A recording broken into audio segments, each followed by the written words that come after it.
The brother's diary is like Mayling's art show, revealing his secret love through countless poems. The younger brother's heart is racing, and he loses his mind in a whirlwind of love, reading his masterpiece aloud in front of everyone. Now, I'm going to be the missing houseplant in your life. No one in this world cares about you, so don't hold your breath. You are the most beautiful potted plant in my heart. To me, you are my lucky charm. True love crashes into Mayling's heart like a wave. That exquisite portrait is basically the heartthrob for Mayling, and the brother happens to stroll by to witness it.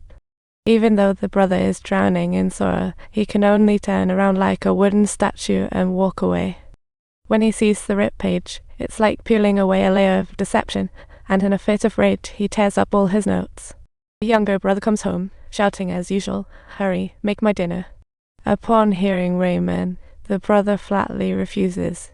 "You either cook it yourself, or I'll just sit here sipping tea."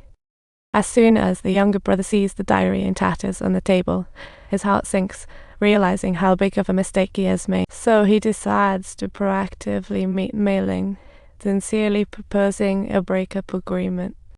"Dear Mayling, we really aren't a match, no matter how good it might seem. You're a bit unreasonable for me, but that's my honest opinion. I invested in a store, but before the building was even finished, the company went bust to talk about a quick in and out." The younger brother storms into the office demanding an explanation, only to find the accounts emptier than a balloon with a hole. In a fit of rage, the younger brother causes chaos and ends up in the police station. What a classic case of stepping into the lion's den.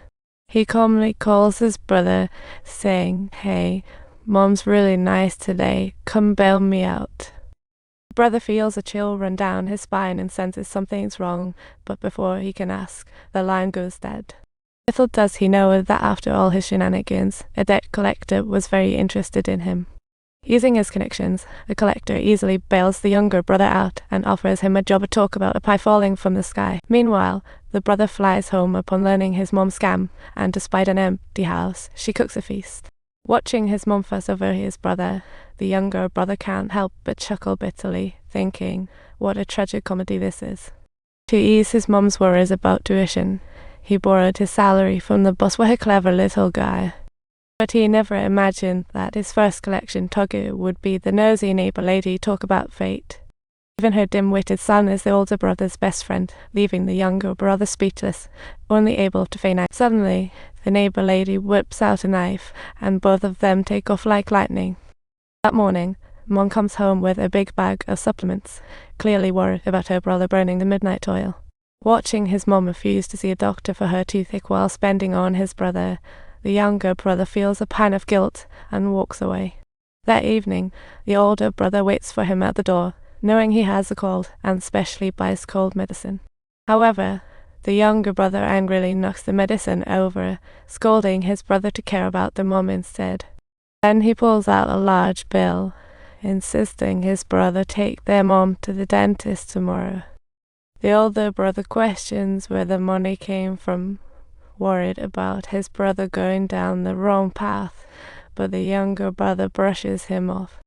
Suddenly, their mother comes out, and without asking what happened, places all the blame on the younger brother. "You can't do anything but fight. You even bully your own brother."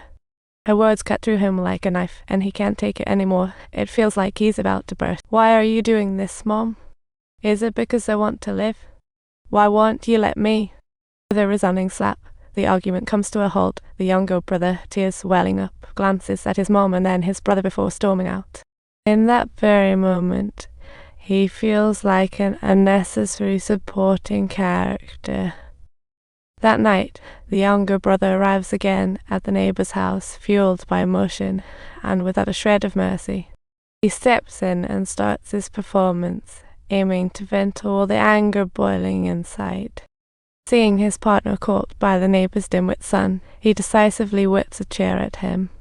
Riding on this wave of aggression, the younger brother tries to ignore the neighbor lady's attempts to stop him, internally screaming, "I need to liberate." Thankfully, his partner stops him just in time, preventing a tragedy. The fearful neighbor lady, terrified that he'll continue with violence, hands over the last bits of cash she has. The same brother stares at the fool, incredulous. Couldn't understand how he fell so low. Back at the office, his boss offers praise for their hard work. Yet the younger brother confesses to his boss that he can't do it anymore. He can't stand this kind of life. Subtitles. Look, the boss was so furious upon hearing that his face turned ashen, and he flung the ashtray away in anger. This kind of job is something you can simply quit and walk away from at will.